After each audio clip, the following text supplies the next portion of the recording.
بسم الله الرحمن الرحيم إن الحمد لله نحمده ونستعينه ونستغفره ونعوذ بالله من شرور أنفسنا ومن سيئات أعمالنا من يهده الله فلا مضل له ومن يضلل فلا هادي له وأشهد أن لا إله إلا الله وحده لا شريك له وأشهد أن محمدا عبده ورسوله صلى الله عليه وعلى آله وصحبه وسلم تسليما كثيرا أما بعد قال المؤلف الإمام محمد بن عبد الوهاب رحمه الله تعالى باب ما جاء في التنجيم. Donc le cheikh Mohammed ibn Abd al-Wahhab dit dans le chapitre suivant, chapitre sur ce qui a été rapporté à propos de At-Tanjim. At-Tanjim qui vient du mot An-Najm, c'est-à-dire les étoiles. At-Tanjim, c'est un mot qui désigne toutes les pratiques ou les croyances qui tournent autour des étoiles. Donc par exemple, le fait de croire que les étoiles ont un effet sur les événements. Donc penser que le fait que telle étoile soit à telle position, eh bien c'est le signe de la venue du printemps, ou de la pluie, ou des récoltes, ou de la montée ou de la descente des prix, etc., etc. Donc c'est ce qu'on appelle, je pense, l'astrologie. Ou également une autre sorte de tanjim qui est reliée à la sorcellerie, c'est le fait de pratiquer de la sorcellerie en utilisant également le nom des étoiles ou les positions des étoiles et en prétendant que ça agit sur l'être humain, que ça peut le rendre malade, etc., etc. Et une autre sorte qu'on peut appeler tanjim, c'est ce qu'on appelle aussi ilm tassir, c'est simplement le fait de connaître le mouvement et les positions des astres. Ça c'est permis. Et ça aide par exemple à trouver la qibla, ça aide à trouver son chemin quand on est en voyage dans le désert ou en mer, ça aide à trouver des routes, etc., etc. Donc c'est pour ça qu'il a mis ce chapitre pour montrer que les pratiques faites autour des étoiles, certaines font partie du shirk et d'autres sont permises. Donc il dit, rahimahullah, قال البخاري في صحيحه قال قتادة خلق الله هذه النجوم لثلاث زينة للسماء ورجوما للشياطين وعلامات يهتدى بها فمن تأول فيها غير ذلك أخطأ وأضاع نصيبه وتكلف ما لا علم له به انتهى. Donc l'imam al-Bukhari a rapporté dans son sahih cette parole de Qatada qui est un des tabi'in, qui disait, rahimahullah, Allah a créé les étoiles pour trois choses. Premièrement, comme une parure pour le ciel, c'est-à-dire c'est une beauté au ciel, c'est quelque chose de beau pour celui qui les regarde. Wa rujuman lishayatin, et pour lapider les démons, c'est-à-dire que certaines des étoiles ont pour fonction de poursuivre les démons, c'est-à-dire elles servent comme des projectiles contre les démons qui essayent d'entendre les paroles des anges. Wa alamatin yuhtada biha, et des signes par lesquels on se guide, c'est-à-dire que la position des étoiles permet de se guider quand on est en mer, quand on est dans le désert, permet de connaître l'est, l'ouest, le nord, etc., etc. Et il dit ensuite, celui qui leur donne un autre sens, c'est-à-dire celui qui donne un autre sens à cela, ou aux étoiles, se sera trompé, et c'est-à-dire il aura gâché sa part, c'est-à-dire sa part de récompense ou sa part du savoir.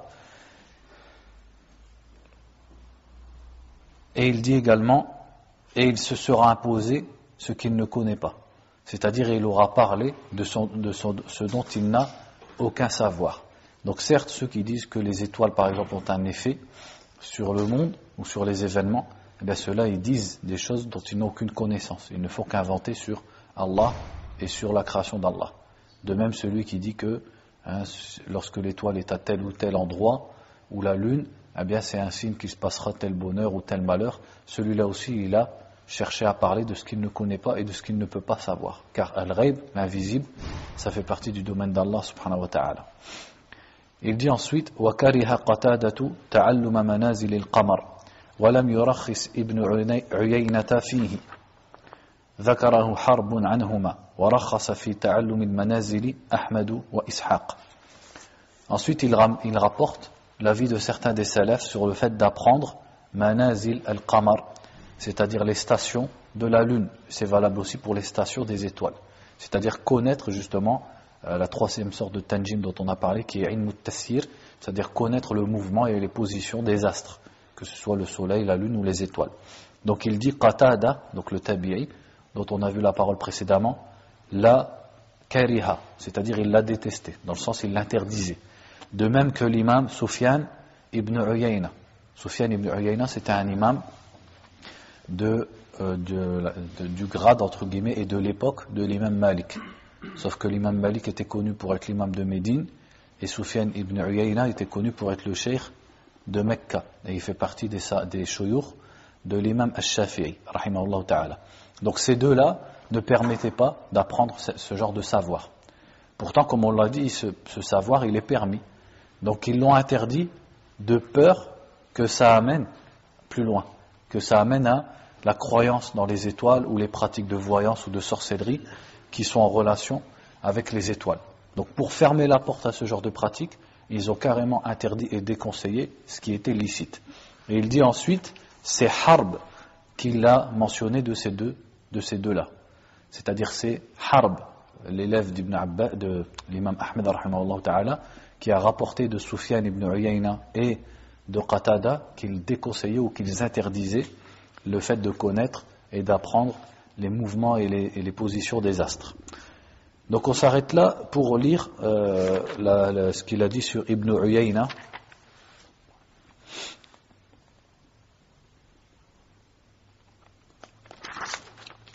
Comme on le fait à chaque fois d'habitude.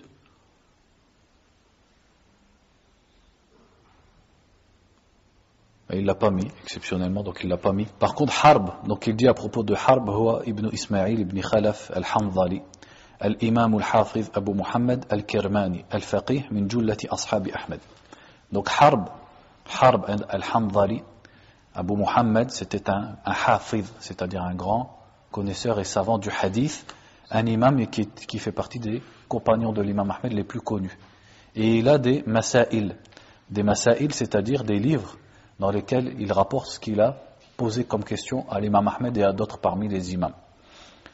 Donc ça c'est Harb. Ensuite il dit, plutôt l'imam Muhammad ibn Abd al-Wahhab dit, rahimahullah, et l'imam Ahmed et l'imam Ishaq, eux ont permis d'apprendre les positions des étoiles et les positions de la lune, c'est-à-dire al-manazil.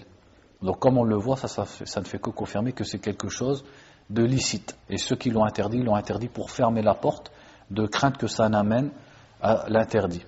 Et justement, il y a des hadiths qui sont authentiques et que Cheikh Suyuti a mentionné dans Al-Jami' al-Saghir, où le prophète sallallahu alayhi wa sallam, dans plusieurs de ses hadiths, a dit qu'une des choses qu'il craignait le plus pour sa communauté, c'était al-iman bin nujum, le fait de croire dans les étoiles. Et ce sont des hadiths que l'imam al-Albani rahimahullah a authentifiés.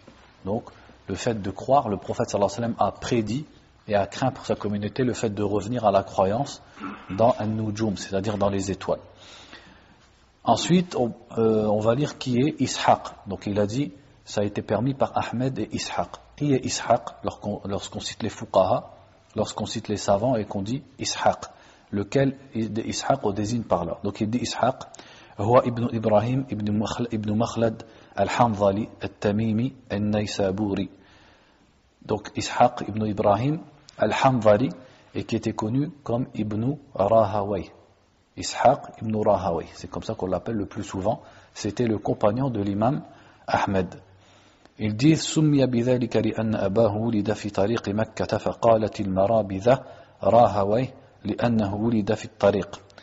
Donc ils disent que son père est né dans le chemin, et donc en Perse certaines personnes ont dit Rahawayh, et on l'a appelé Ishaq ibn Rahawayh. Wallahu a'lam.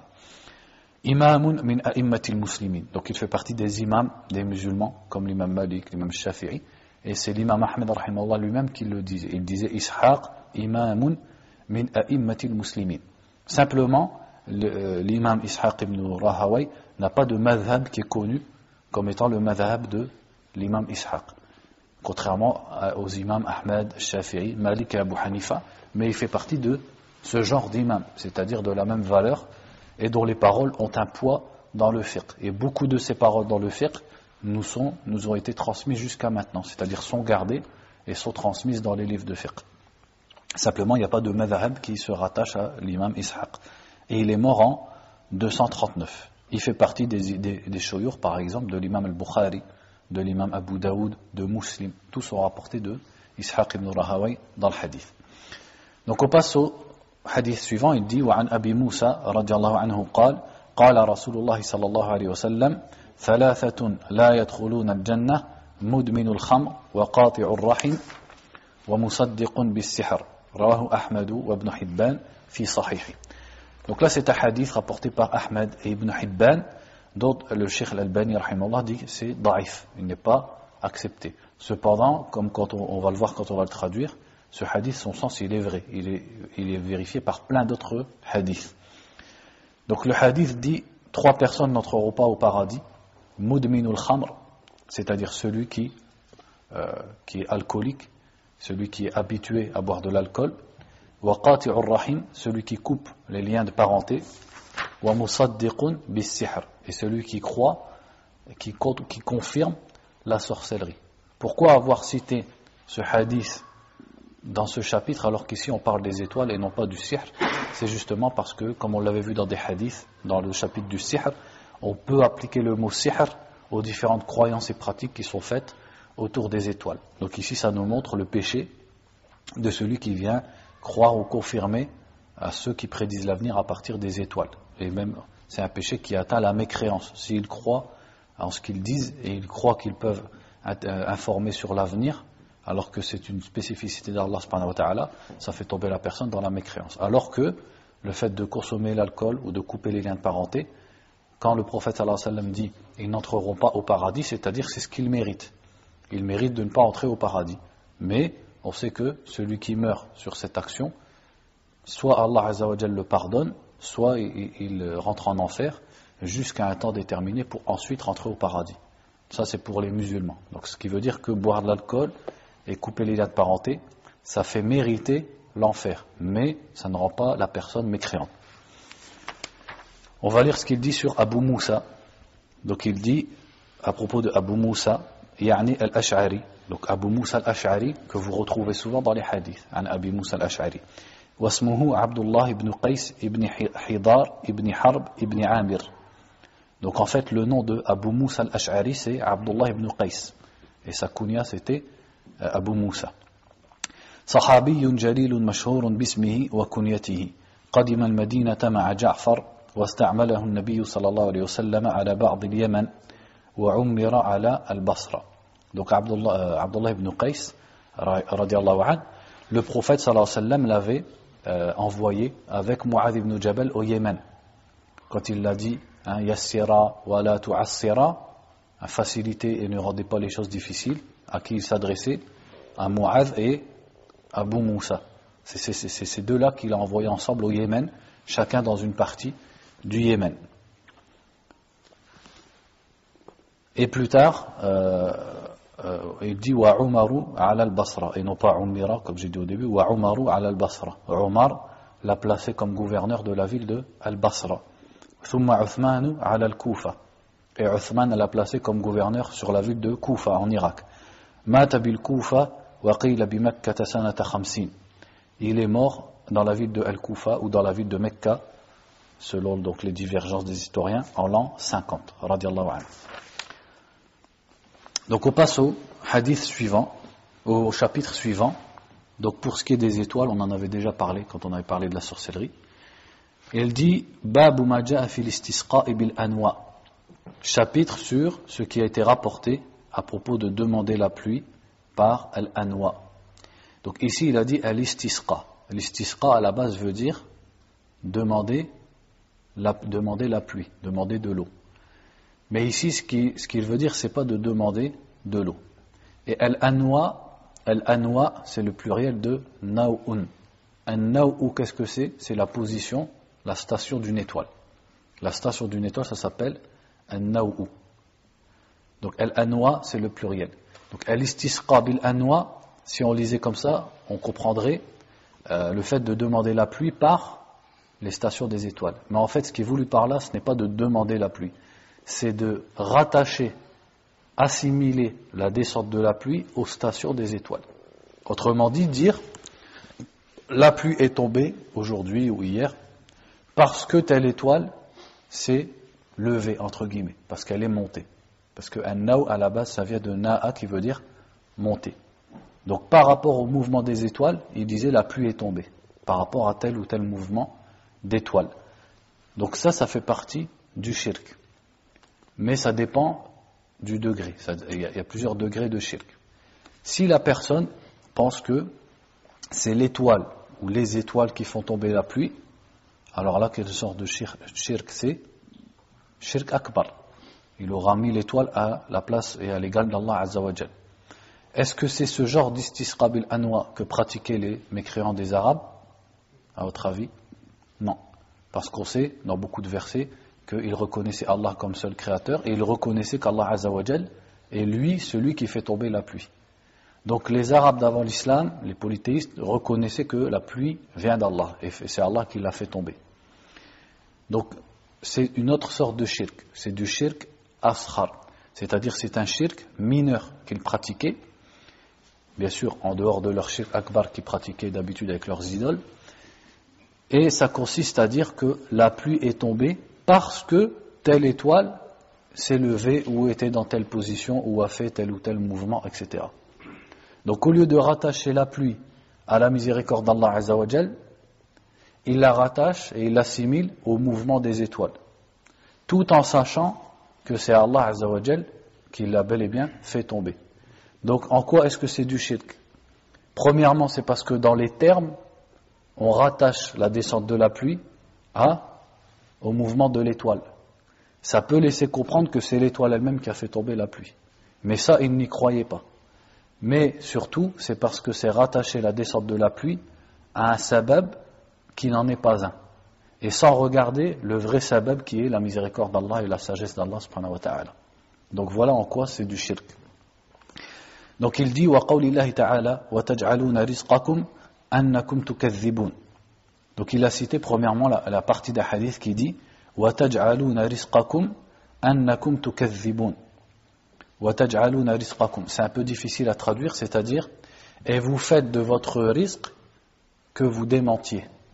C'est-à-dire l'explication du verset, parce que à traduire c'est dur à traduire, mais l'explication c'est qu'Allah Azza wa Jal dit à ces gens et aux mécréants, vous répondez au fait qu'Allah vous donne le rizq et vous donne votre subsistance, tout le remerciement que vous avez pour cela c'est de démentir.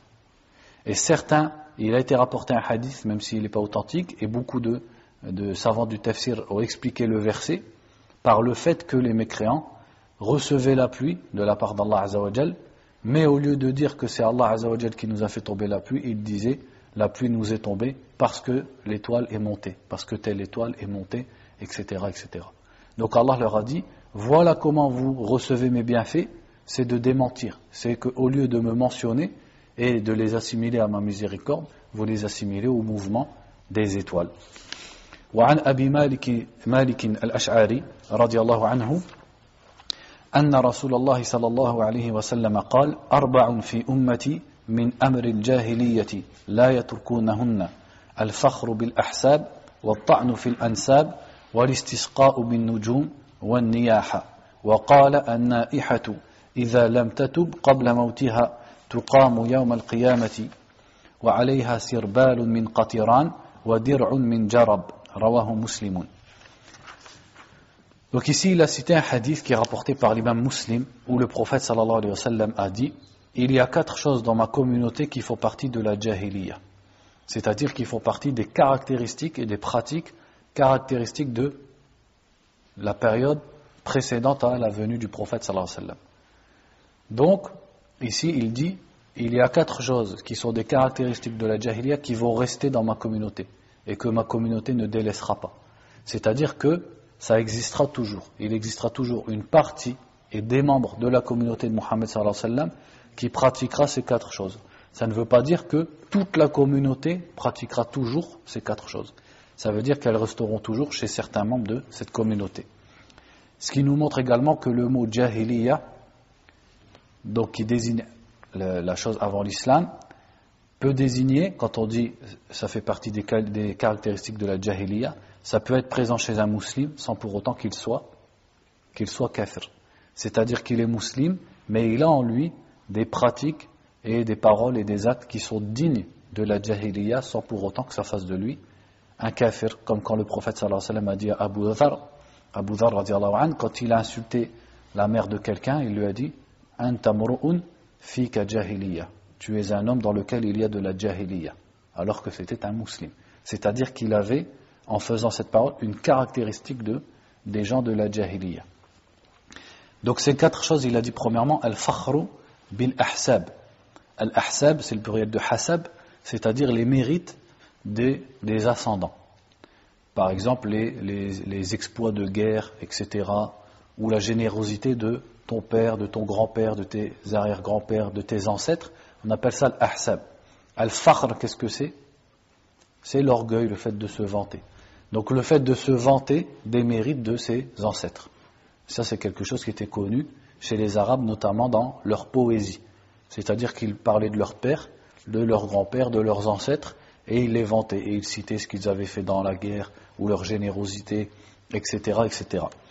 Donc le prophète sallallahu alayhi wa sallam a dit que ça faisait partie de la jahiliya.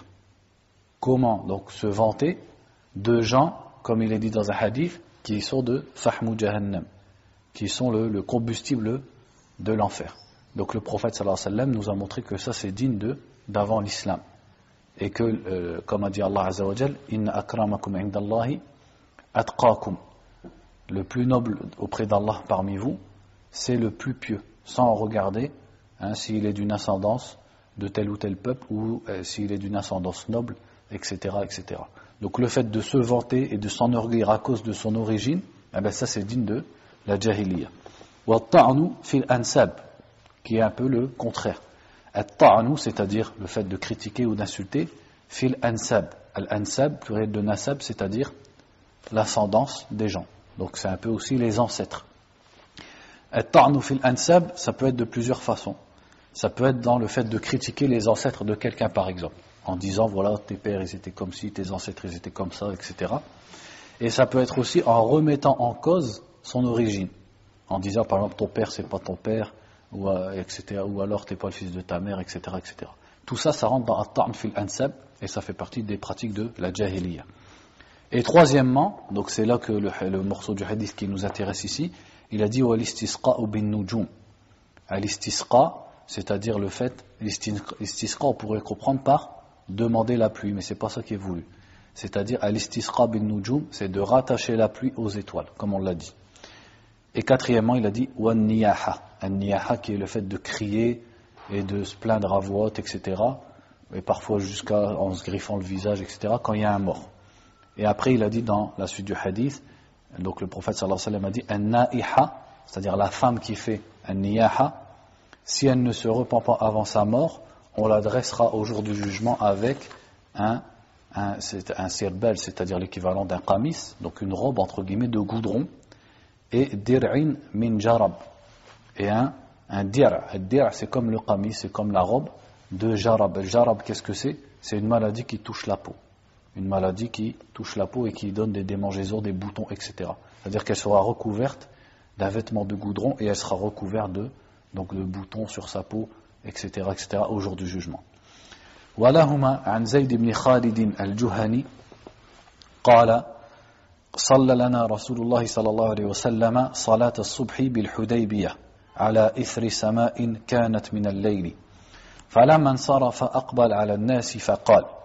Donc ici il rapporte le hadith de Zayd ibn Khalid al-Juhani radiallahu anhu qui dit un jour le prophète sallallahu alayhi wa sallam nous a guidés dans la prière du subh dans Al-Hudaybiyah. Al-Hudaybiyah, l'endroit bien connu où il y a eu le pacte de Al-Hudaybiyah.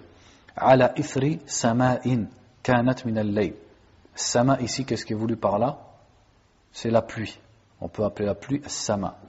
Donc il dit juste après sama, c'est-à-dire juste après la pluie qui est tombée. Excuse-moi, frère. Je crois qu'il l'avait pas. Je fais pause là parce que là.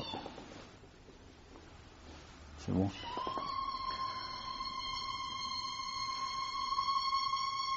C'est où pause? Non, c'est bon, khlas. Il faudra l'enlever de l'enregistrement, ça. C'est bon, c'est bon.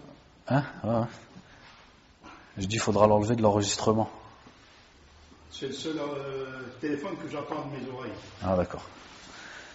Donc il dit, il a prié alors que la pluie était tombée pendant la nuit. Donc le prophète sallallahu alayhi wa sallam a prié la prière du subh et la pluie était tombée juste avant pendant la nuit. فَلَمَّا انصَرَفَ أَقْبَلَ عَلَى النَّاسِ فَقَالَ.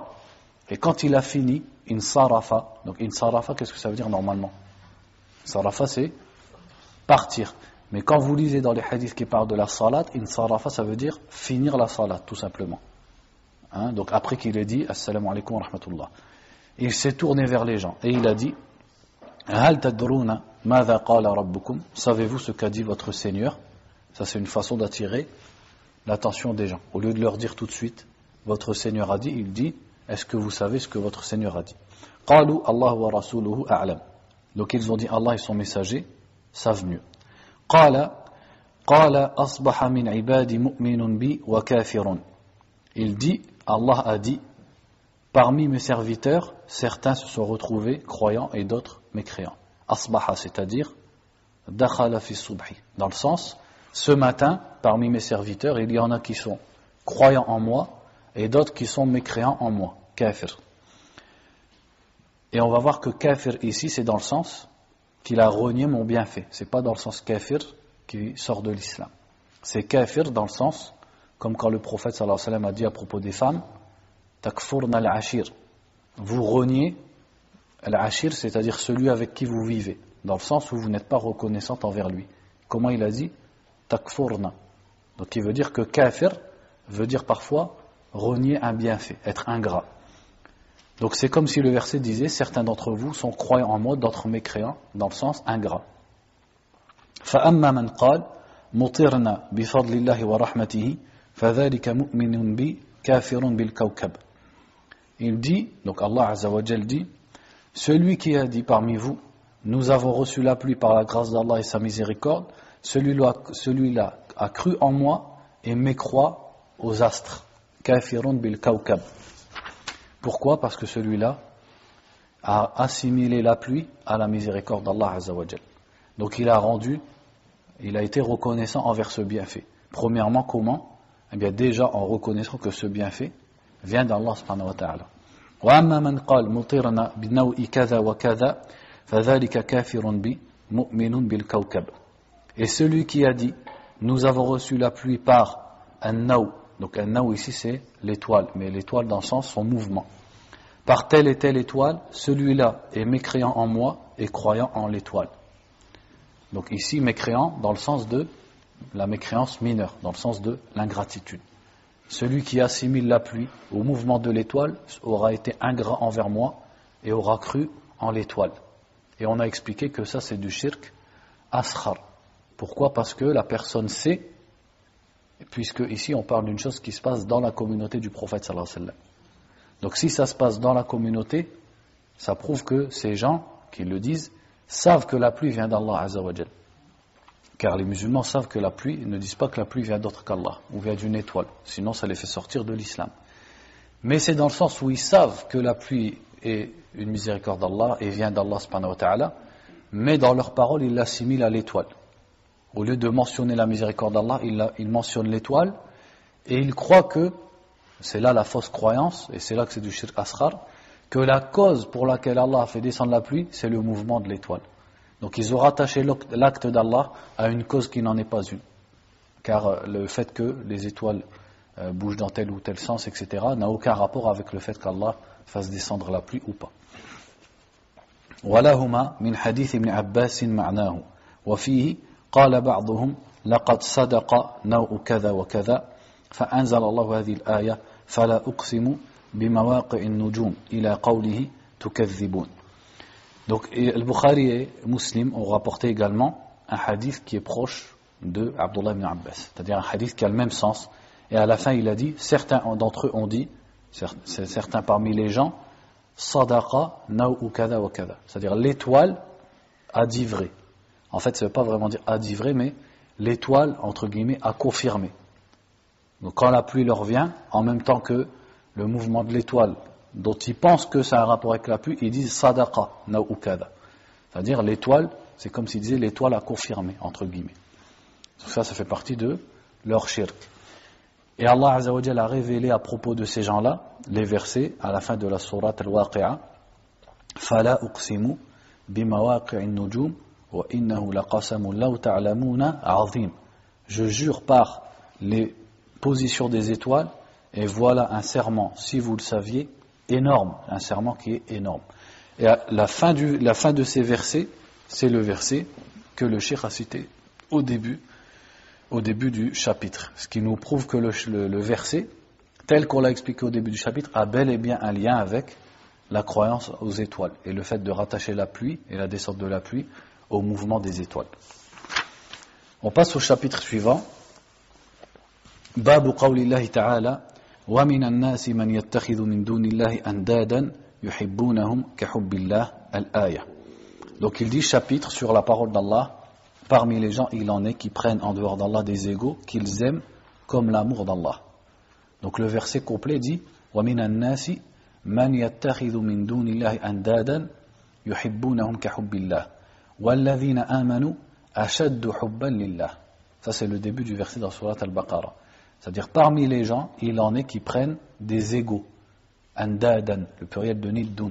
C'est-à-dire qui mettent des créatures à l'égal d'Allah. Comment? Yuhibbunahum kahubbillah. Ils les aiment comme l'amour d'Allah. C'est-à-dire qu'ils aiment ces créatures, qui sont en l'occurrence leurs idoles, comme ils aiment Allah. Walladhina amanu ashaddu hubban lillah. Alors que ceux qui ont la foi, leur amour est plus grand pour Allah. C'est-à-dire leur amour pour Allah est plus grand que toute chose, que tout amour, et également est plus grand que l'amour que ceux-là vouent à Allah et à leurs idoles. Donc, qu'est-ce que nous montre ce verset? Ce verset nous parle d'une adoration qui est al-hub, et qui est même un des deux piliers de l'adoration, puisque l'adoration elle a deux piliers. Al-hub, d'une part, qui est l'amour d'Allah subhanahu wa ta'ala, et d'autre part, at-ta'zim, la vénération d'Allah, c'est-à-dire qui va avec la crainte d'Allah, azza wa jal. Donc exalter Allah et le craindre, et de l'autre part, l'aimer. Ça c'est la base de l'ibada, pour que ce soit réellement l'adoration qui est considérée, qui est prise en compte auprès d'Allah subhanahu wa ta'ala. Donc Allah nous parle des mushrikines en disant qu'ils aiment, ils mettent des créatures, donc leurs idoles, à l'égal d'Allah dans l'amour. Donc ils aiment leurs idoles d'un amour qui est égal à l'amour qu'ils vouent à Allah subhanahu wa ta'ala. Déjà ça nous prouve qu'ils aimaient Allah, comme on l'a déjà dit. Ils croyaient en Allah et ils l'aimaient. Mais ils étaient des mushrikines qui aimaient leurs idoles autant qu'ils aimaient Allah. Et là, donc pour bien comprendre le verset et ce sujet, il faut expliquer que al-hub, quand on parle de l'hub, il y a deux sortes de hub.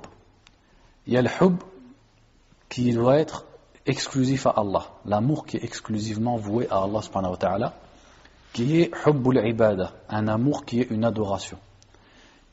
Cet amour, quel est-il? C'est l'amour qui te pousse à adorer la chose que tu aimes, à te prosterner devant lui, à te rabaisser devant lui, etc., etc.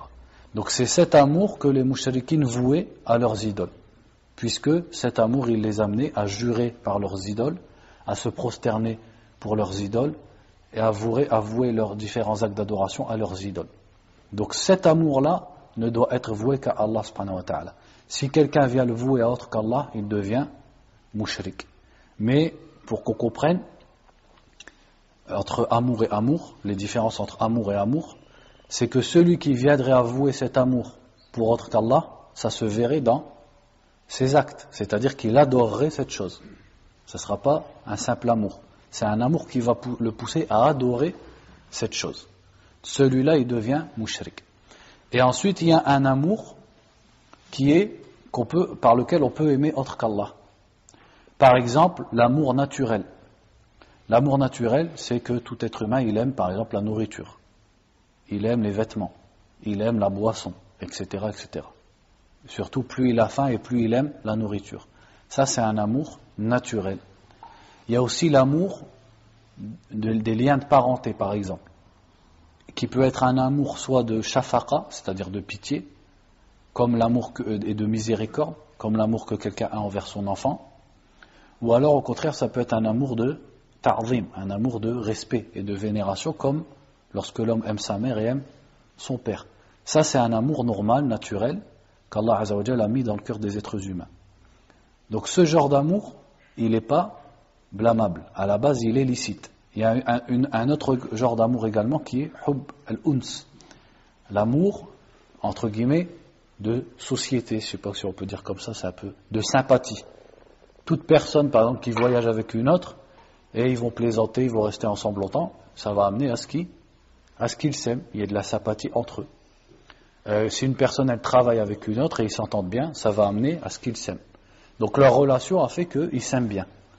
Donc ce genre d'amour, l'amour naturel, l'amour des liens de parenté, l'amour à cause des relations sociales, ça c'est quelque chose qui à la base est mubah, c'est licite. Ça c'est pas du shirk. Pourquoi ? Parce que c'est pas un amour qui mène à la soumission et à l'adoration. Et le meilleur de cet amour-là, c'est celui qui sera pour Allah Azza wa Jal. C'est-à-dire là il ne sera pas seulement licite, mais ça sera une ibada. Comme le prophète sallallahu alayhi wa sallam par exemple a dit à Mu'adh ibn Jabal, Ya Mu'adh inni uhibbuka. Le prophète sallallahu alayhi wa sallam lui-même a dit à Mu'adh, ô Mu'adh, certes je t'aime. Parce que Mu'adh était quelqu'un de salih, quelqu'un de pieux, etc. Donc le prophète sallallahu alayhi wa sallam l'aimait. Quand Amr ibn al-As radiyallahu anhu a demandé au prophète sallallahu alayhi wa sallam, Man ahabbun nasi ilayk, qui est la personne que tu aimes le plus, il a répondu, Aïcha radiyallahu anha. Donc le prophète sallallahu alayhi wa sallam aimait Aïcha, il l'aimait parce que c'est sa femme et également pour sa piété. Il a dit Thumma man, et ensuite qui tu aimes? Et il a dit Abouha, son père, Abu Bakr radiyallahu anhu. Donc le prophète sallallahu alayhi wa sallam aimait au-dessus de tous. Pourquoi? Parce qu'il était le meilleur des croyants et celui qui l'a aidé par ses biens, qui était avec lui dans Al-Hijra, celui qu'il consultait toujours, etc., etc. Donc on peut aimer autre qu'Allah. Mais de quel amour? De l'amour qu'on vient d'expliquer, pas de l'amour qui est une ibada. Et cet amour qui est licite, eh bien comme toute chose qui est licite, selon les intentions et selon pourquoi il est voué, il peut devenir une ibada. Et au contraire, il peut devenir interdit. Par exemple, l'amour qu'on porte pour ses enfants, si on l'utilise pour bien s'occuper d'eux, respecter leurs droits, les éduquer dans l'islam, ça devient une ibada. Si l'amour qu'on a pour nos parents, on l'alimente avec la bienfaisance envers nos parents, l'obéissance envers nos parents, ça également, et pour plaire à Allah, ça devient une ibada.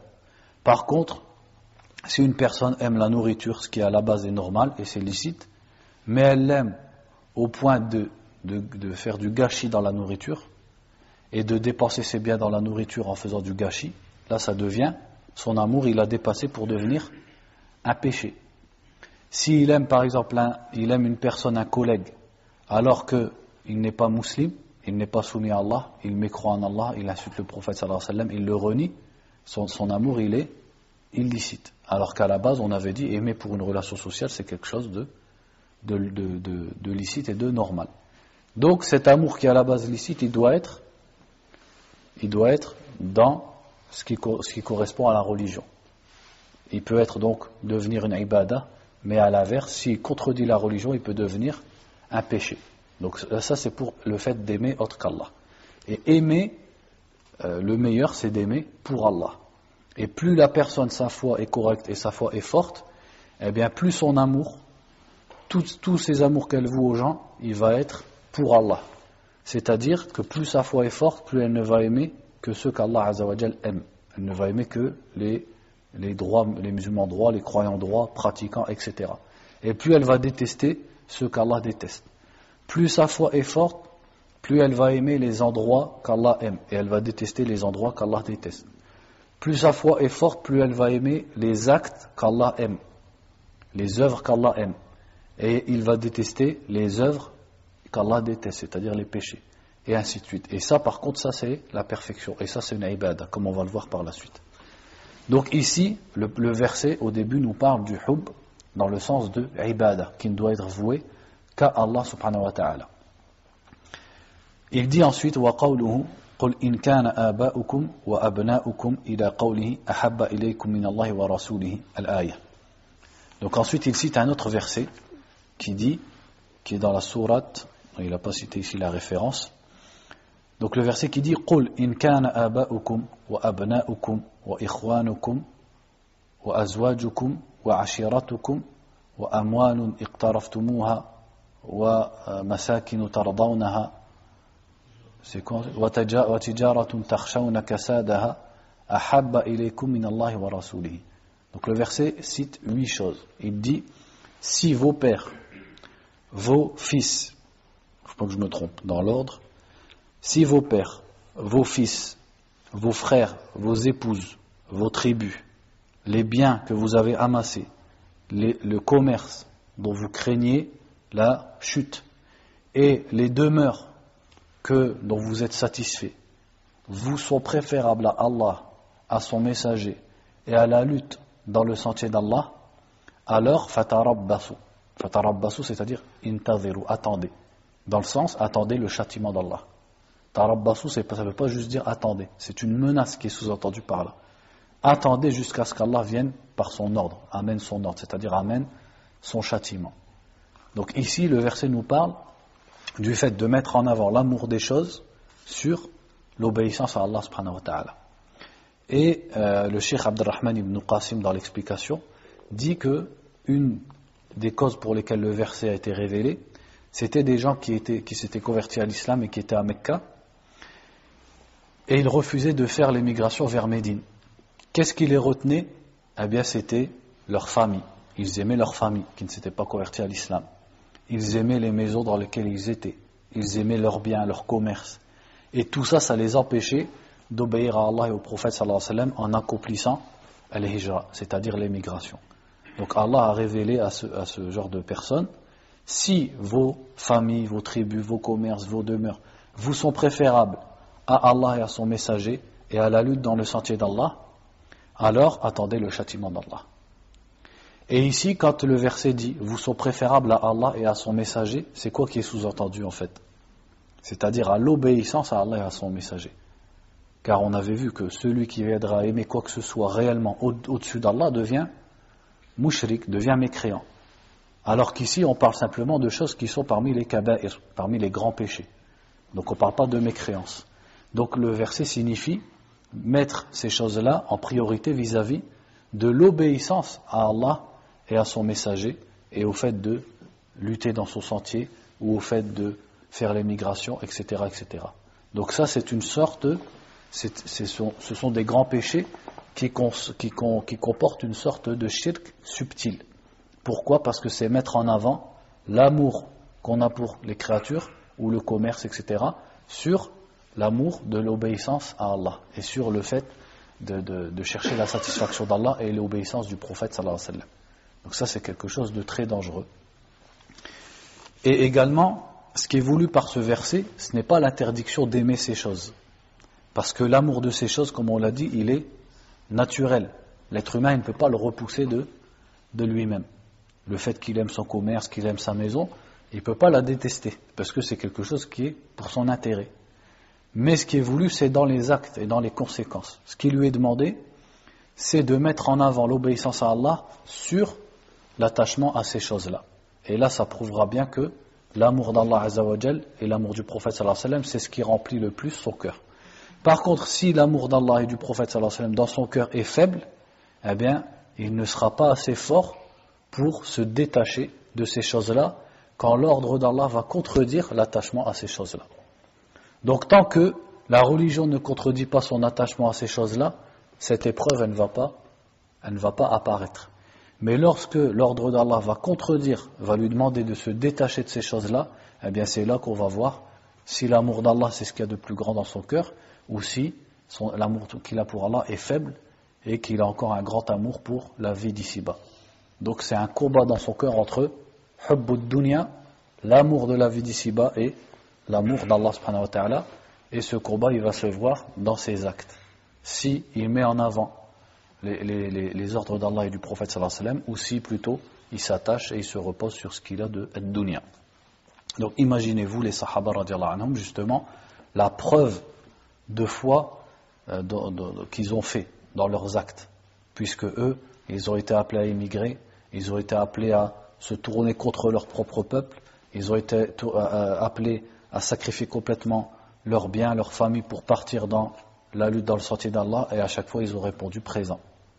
Tout ça parce que l'amour d'Allah, c'est ce qu'il y avait de plus grand dans leur cœur. Le désir de voir Allah subhanahu wa ta'ala, d'être dans la demeure d'Allah subhanahu wa ta'ala au paradis, d'être avec le prophète sallallahu alayhi wa sallam au paradis, tout ça, ça leur était préférable au fait d'être attaché à un commerce ou à une femme ou à une famille ou à une maison, etc. Donc ça, bien sûr, ça a un grand rapport avec at-tawhid. Et le manquement dans ça, c'est un manque dans at-tawhid.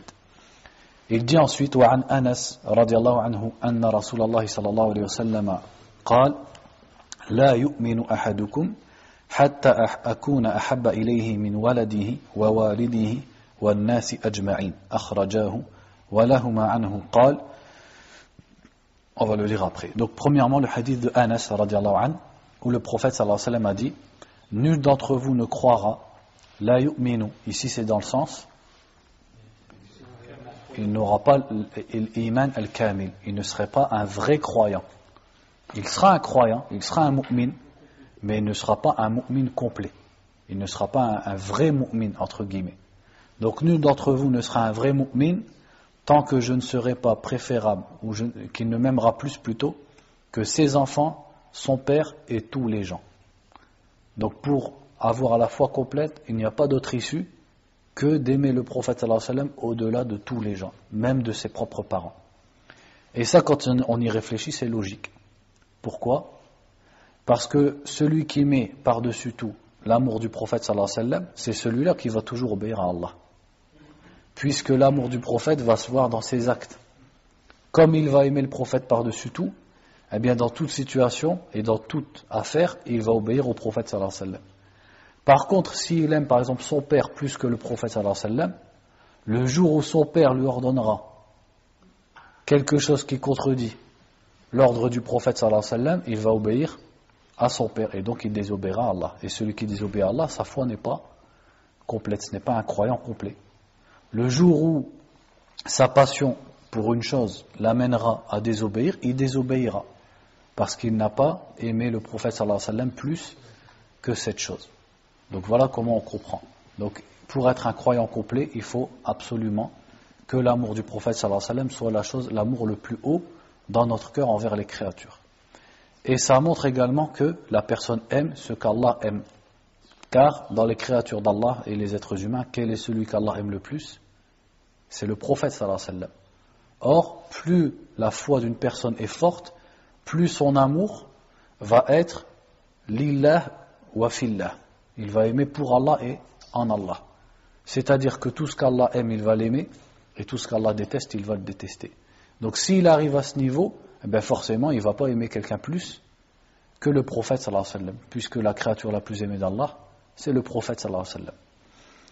Il dit ensuite, وَلَهُمَا عَنْهُ قَالَ قَالَ رَسُولُ اللَّهِ صلى الله عليه وسلم ثلاث من كن فيه وجد بهن حلاوة الإيمان أن يكون الله ورسوله أحب إليه مما سواهما وأن يحب المرء لا يحبه إلا لله وأن يكره أن يعود في الكفر بعد إذ أنقذه الله منه كما يكره أن يلقى في النار. Donc toujours dans Sahih al-Bukhari, Sahih Muslim, le prophète a dit sallallahu alayhi wa sallam thalathun, yani thalathu khisal. Il y a trois choses. Celui qui les a trouvera la douceur de la foi. C'est-à-dire que il goûtera la saveur de la foi et il sentira le bonheur d'être un croyant. Alors que celui qui en est privé, il sera un mu'min, il a de la foi mais il ne goûtera pas ce goût. Donc ces trois choses, il a dit, c'est qu'Allah et son messager lui soient préférables à toute chose. C'est-à-dire qu'il aime Allah et son messager plus que toute autre chose. Donc celui-là, il va goûter la saveur de la foi. Pourquoi ? Parce que dans toute histoire et dans toute situation, il va mettre en priorité l'ordre d'Allah et l'ordre du prophète sallallahu alayhi wa sallam. Et donc il aura une certaine intimité et il va atteindre al-wilaya. Il aura al-wilaya, c'est-à-dire il sera un wali, comme il est dit dans le hadith Qudsi, que plus la personne se rapproche d'Allah avec les actes surérogatoires, jusqu'à ce qu'Allah l'aime. Et à ce moment, il devient parmi les awliya, parmi les alliés d'Allah subhanahu wa ta'ala. Donc il profitera de la protection d'Allah, il profitera de la guidée d'Allah, du secours d'Allah azza wa jal, et donc il goûtera la saveur de la foi. Et ensuite il a dit et que lorsqu'il aime une personne, il ne l'aime que pour Allah. Ça également, ça fait partie de la perfection de la foi. C'est qu'une personne, au lieu de l'aimer pour un intérêt mondain, pour une passion commune, tu n'aimes les gens que pour Allah. C'est-à-dire, tu aimes les prophètes parce qu'ils sont les envoyés d'Allah. Tu aimes les anges parce qu'ils sont des serviteurs pieux d'Allah. Et tu aimes ensuite tous les serviteurs d'Allah Azzawajal qui lui sont obéissants. Et à l'inverse, tu détestes, plus la personne est loin d'Allah et plus tu la détestes. Si tu atteins ce niveau-là, c'est que ta foi elle est complète. Et là, tu goûteras la saveur de la foi. Pourquoi ? Parce que tu ne seras jamais déçu par quelqu'un. Alors que celui qui crée des relations et qui aime ou qui déteste autour de la vie d'ici-bas, eh bien, il sera toujours puni pour cet amour qu'il a voué pour autre qu'Allah subhanahu wa ta'ala. C'est-à-dire que forcément, un jour ou l'autre, il sera déçu. Et il sera amené à des mauvaises conséquences parce qu'il a aimé une personne pour une passion en commun, pour un intérêt mondain, etc. Contrairement à celui qui n'aime les gens que s'ils sont obéissants à Allah Azza wa Jal, celui-là, il ne sera jamais déçu. Et il y a beaucoup de hadiths qui parlent de ça, donc qui parlent du mérite de s'aimer en Allah, de se visiter en Allah. Wajabat rahmati, la miséricorde d'Allah est obligatoire pour ceux qui se visitent pour Allah, qui s'aiment pour Allah. Il y a beaucoup de hadiths sur ce sujet. Et la troisième, il a dit, et qu'il déteste revenir à la mécréance après qu'Allah l'en ait sauvé, comme il détesterait être jeté dans le feu. Donc ça, c'est celui qui a goûté la douceur de la foi. Celui qui a goûté la douceur de l'islam, qui apprécie la valeur de l'islam, celui-là, il détesterait revenir dans la mécréance, comme il détesterait qu'on le jette dans le feu. Pourquoi ? Parce que justement, il goûte le goût et la saveur de l'islam. وفي رواية لا يجد أحد حلاوة الإيمان حتى إلى آخره. Dans un autre hadith, il a dit, nul d'entre vous ne trouvera la saveur de la foi jusqu'à, et il a cité la suite du hadith. وعن ابن عباس رضي الله عنهما قال من أحب في الله وأبغض في الله ووالى في الله وعاد في الله فإنما تنال ولاية الله بذلك ولن يجد عبد طعم الإيمان وإن كثرت صلاته وصومه حتى يكون كذلك. Donc Ibn Abbas radiallahu anhuma disait, celui qui aime pour Allah et qui déteste pour Allah, qui s'allie pour Allah et prend des ennemis, ada, c'est-à-dire qui prend quelqu'un pour ennemi pour Allah, la wilaya, c'est-à-dire le fait d'être un allié d'Allah, ne peut s'acquérir que par cela. C'est-à-dire si une personne veut être un wali, dont Allah Azza wa Jalla dit ala inna awliya Allah la khawfun alayhim wa lahum yahzanun, s'il veut être un wali d'Allah, un allié d'Allah, quelqu'un de proche d'Allah, eh bien il faut qu'il aime pour Allah, c'est-à-dire il aime les gens, les endroits et les actes qu'Allah aime. Et il déteste pour Allah. Il déteste les gens qu'Allah déteste, les endroits qu'Allah déteste et les œuvres qu'Allah déteste. Donc son amour, en fait, eh bien, il est conforme à l'amour d'Allah subhanahu wa ta'ala. Et ensuite il a dit, et nul ne trouvera le goût de la foi jusqu'à ce qu'il soit de la sorte, même s'il fait beaucoup de salat et beaucoup de jeûne. C'est-à-dire personne n'aura la foi, la vraie foi, et ne se délectera de la foi qu'il a jusqu'à ce qu'il soit de cette façon. Et il y a des hadiths qui ressemblent, des hadiths du prophète sallallahu alayhi wa sallam qui ressemblent à cette parole d'Ibn Abbas, comme le hadith qui dit Man ahabba lillah wa abghada lillah wa wala fillah wa aada fillah faqad istakmala al-iman. Celui qui aime pour Allah et déteste pour Allah et s'allie pour Allah et prend ennemi pour Allah, celui-là sa foi sera complète. Ensuite il a dit radiyallahu anhuma وقد صارت عامة مؤاخاة الناس على أمر الدنيا وذلك لا يجدي على أهله شيئا. Et il a dit, et la plupart des gens maintenant ne fraternisent que pour ad-dunya, sachant que cela ne leur sert à rien. Ça c'est à son époque radiyallahu anhuma. Il dit mu'akhat, al-mu'akhat qu'est-ce que c'est? C'est la fraternité, le fait d'être des frères. Il dit maintenant la plupart des gens ne sont des frères qu'autour de la dunya. C'est-à-dire s'ils ont un intérêt en commun, une passion en commun, eh bien ils vont devenir des amis pour cette chose et non pas pour la religion ou pour l'amour d'Allah subhanahu wa ta'ala. Il dit, il se plaint, il dit la plupart des gens maintenant ne deviennent amis et ne deviennent frères qu'autour des choses de la dunya et cela ne leur servira à rien.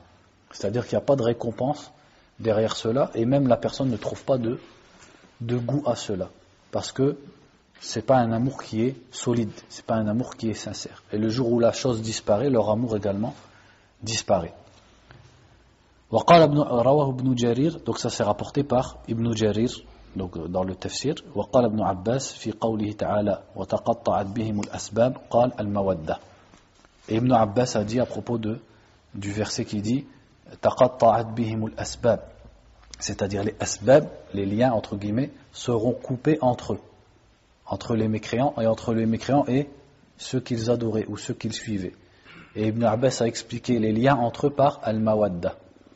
L'amour qu'ils avaient dans la vie d'ici-bas entre eux, comme il n'était pas un amour fondé sur la cause d'Allah, il n'existera plus dans l'au-delà. Dans l'au-delà, la mère ne connaîtra plus son enfant, celui qui était suivi ne connaîtra plus celui qu'il suivait, ni inversement, etc. Alors qu'ici-bas, ils s'aimaient. Pourquoi ? Parce que ce n'était pas un amour qui était pour la cause d'Allah. Donc cet amour-là, il est amené à disparaître. Donc on s'arrête là pour Kitab al-Tawhid. Wallahu a'lam wa sallallahu wa sallam ala nabiyyina Muhammadin wa ala alihi wa sahbihi.